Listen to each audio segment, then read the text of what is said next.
Shalom, people, shalom, shalom, my brothers and sisters, all my monarchs. This is Masia, Brother Masia, bringing you another message here today. We have Brother Tony. I got a chance to sit down and talk to this brother, and we have been chatting all day. Chopping, all day. I'm telling you. So, all day. We was in the middle of a conversation, and I had to stop us real quick because we was getting it in. And it's like I said, stuff that we... Keep in mind, this brother is not a Hebrew Israelite, but he has the same mindset, the same goal, same spirit, you know, spirit, exactly, brother. One body. But go ahead and finish what you saying. You was talking about Brother Farrakhan when you was in the I listened to him talk one time about 30 years ago about gangs and stuff, and how as human beings, males, black, white, whatever, males they like to gather together and group up. If you watch, even in a young age in elementary school, you got your clique here, your clique. That doesn't mean you fighting each other, but males like to be in groups and group up. That even goes for the animal kingdom. They group up. So and you got this testosterone, but what you have to do is you have to organize that. That's how can we have in the white neighborhoods. We used to have it in the black neighborhood, but we depended on other people to give us funding for it, and they cut it off. They cut it off.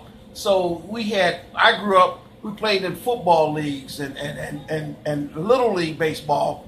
So that teaches you, that gives you that group mentality for a male, but it's in a structured environment. And you got older males showing you how to do this, teaching you, giving you instructions on how to be a man and how to deal with each other on another level besides getting a gun and shooting each other. Exactly. Okay, and fast forward, and that was taken away from us, which is unfortunate, because you go in the black community now, there rarely do you see a football league or a baseball league. That wasn't just there for fun. That was done for a reason. Exactly. It was done for a reason. And it's crazy you say that, because I be telling people, like, you know, don't get me wrong, I'm not racist and I don't have no, you know, harsh feeling towards Caucasian. I just tell the truth how it is.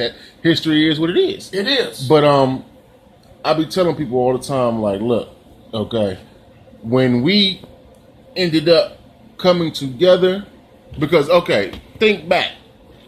We had Black Wall Street and places like that was, you know, flourishing and doing very, very well. But when we started integrating we started, you know, they started taking us in, as you say, and then when they started taking us in, we wasn't building up, getting our own cash, and, you know what I mean, building ourselves up. We was building them up. Biblically. I don't know the exact verse, but there's a verse in the Bible that says, do not take on the ways of your oppressor. Yeah, you're absolutely right. I know it's I don't know the exact quote, but you could probably punch it in. There is a quote in the Bible that says, do not take on the ways of your oppressor. And going back to what you was talking about, us having our own, after slavery, it wasn't like the slaves, even though they couldn't read and write, wasn't trying to date. These are the people that built America. These were the carpenters and engineers and came up with all this stuff. They were the ones built, so they knew how to build their own town. If you go to Kansas and Florida, there were all kind of black towns sprouting up. Well, we had our own, was taking care of our own. Well, then other people came in and said, wait a minute, that ain't right. Even though we weren't dependent on, no, we got to keep them dependent upon us. If you look at the riots in Tulsa, Oklahoma, one of the biggest riots we had in 1930-something or 20-something, where the government bombed the black people because they had their own banks, their own everything, and white people were living poorly in that city. That's that Tulsa. How are they doing this? And we as good, I don't mean to sound racist, good white folks, we ain't getting this. Well, we were working. We were doing our own thing. We built up. We didn't need y'all. So they decided to destroy it. When you look at some of the movies that were made about that, a lot of black cities in Florida, we had a lot of black cities where slaves built up and they were burnt out, torn down or whatever. No, you guys can't, you know. But now you fast forward 60, 70 years, they're like, why can't y'all do something for yourself? Because you wanted us dependent upon you. What we were doing for ourselves. You always burnt it down and tore it down. Like, look, no, y'all, you always wanted us to be a step below you. You can have something, but you can't be, you know. And this is the thing that's going on with Barack now, why a lot of them can't accept him as they're equal. Yeah. No, I don't care. He did everything by the book, the way that they set it up. He went to school, worked hard, didn't get no freebies. It wasn't no what they call quotas that got him to where he got to be.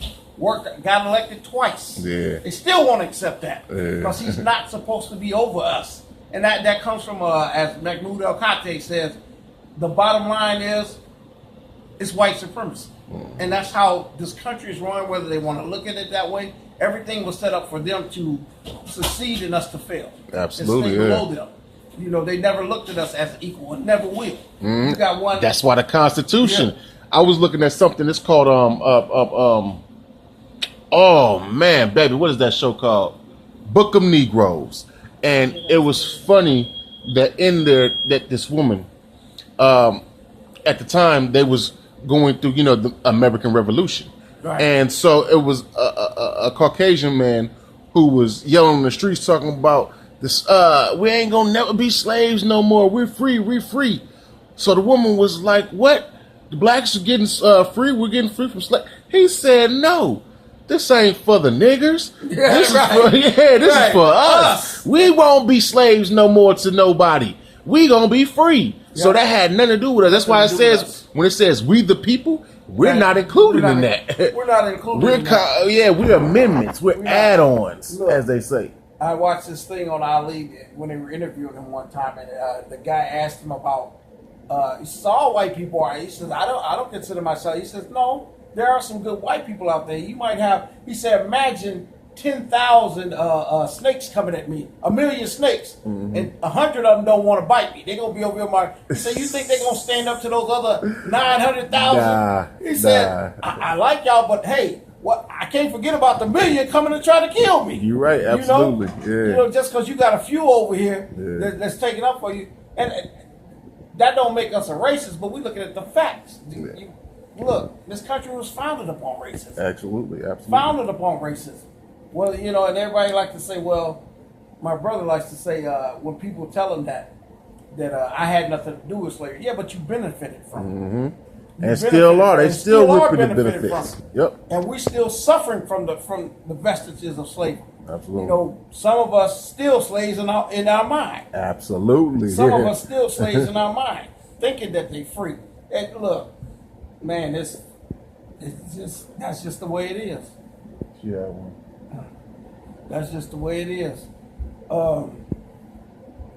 Yeah, man, we've been chopping it up all day now. I think about it. Yes. That's a good conversation we've been having all day, though, man. And that's like I All said, day. I ain't been able to have this with no one in a long Really? time, especially face to face. Usually I do it over Facebook.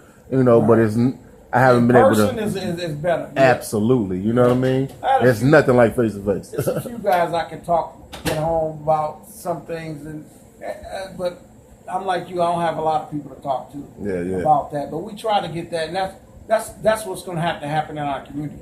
At some point, black men are going to have to stand up and say, "Look, we got to take our community back." Exactly. And I don't mean to compare us to animals, but me and my kids, we always watch the Animal Planet channel and different things. And they had a reserve park, one of those big reserve parks in South Africa, and they were finding all these dead rhinos, and they couldn't figure out why. What was happening was these adolescent elephants were killing them. They I had heard brought about all these little young elephants in. Yes. And they at night, and they had these cameras set up. They were killing them, and they didn't know why. How can we stop this? Why are they doing this for no reason? Yeah. They brought in 3 or 4 male elephants, adult males, and within a month it stopped. Yeah. Because look, y'all can't be doing that. Structure, That ain't yeah. how, and that goes on for our community. Yeah. We need to do that. You got all these killings, especially over North Minneapolis right now. Yeah, I Nobody heard. won't talk. Nobody won't say this. First of all, when I was young, if I went out look, I'm 13, 14 years old. It's 10 o'clock. I better be in the house. My bedtime was at 9. Don't, and it sounds cold, but you got some woman on the corner, some shanty makeshift memorial to her 19-year-old son, my baby, my baby. Well, where was you at when your baby was on the corner at 2 o'clock in the morning? Why was you on there on this case? Get in the house. What are you doing? I couldn't come in the house at 14 and 15 years old with a pair of $200 sneakers, no job, I'm no about nothing. to say that, no job. Where you get them from? Exactly. Even if I came home with a toy or a game, my mom And said it's from my friend. Yeah, from my friend. It's from my Take it friend. back. Nah, take it back. Right. I ain't got the money to pay Missing for that. those If you break for that, take it back. We're missing those things in our community, but now the bad thing about it, you can't say nothing to anybody because you judging them. You know, if you tell a young man to pull his clothes up, why you judging me? Then mom will say, why you judging me? But see, You know little what I'm they saying? know though, what's crazy part about it is correction.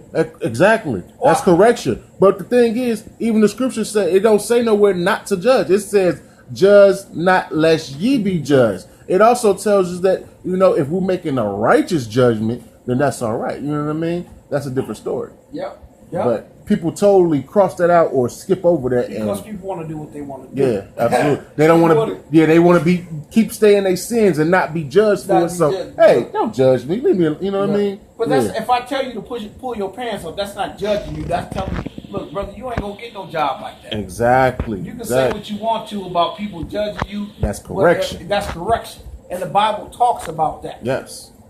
Wanting correction and how God judges you for not wanting correction. You're supposed to listen. Even as adults, my grandmother was 90-something years old when she died, and she says, you learn something new every day, even at this age. Every day, yeah. Every day. You never stop learning. Never stop learning. But, I used to work at a middle school and do our mentorship program.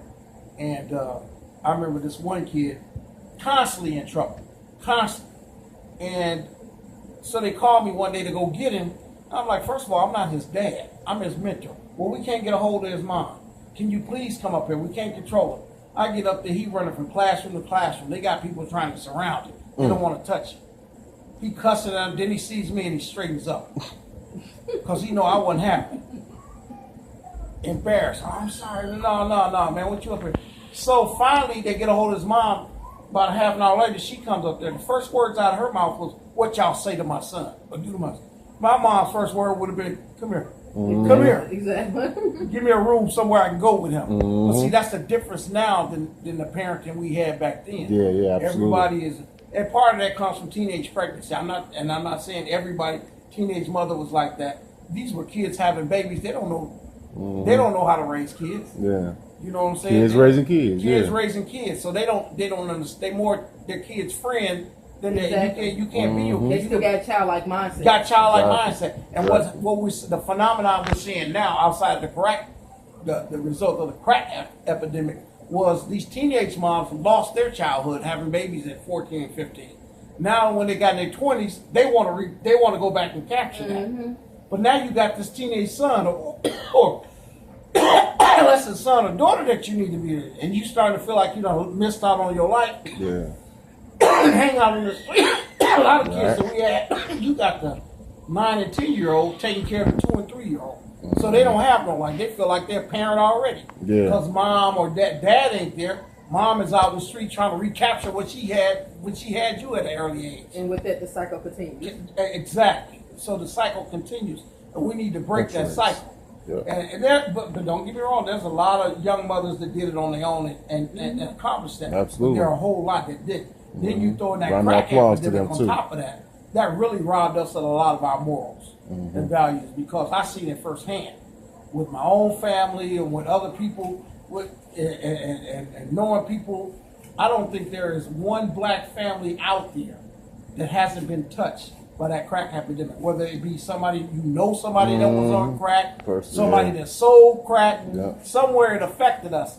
And look, cocaine's been around for what, a couple of 100 years. Matter of fact, they used to put it in Coca-Cola. That's how Coca-Cola got its name. Yep, to get them addicted. And you got Hemingway and all these people that were getting high off of it. It was no big deal then. Just like heroin, they were putting it in everything. All of a sudden, we come up with this crack cocaine. Where did that come from? That wasn't no mistake, and then put it into our community. Oh yeah, that was strategically plotted out. Exactly. And placed. Put in our community. Yeah. And you had females doing stuff that never would. Look, drugs have always been in this country. Absolutely. one way or another. And A&E always puts these specials on, what do they call it? Drug something, but they go through the history.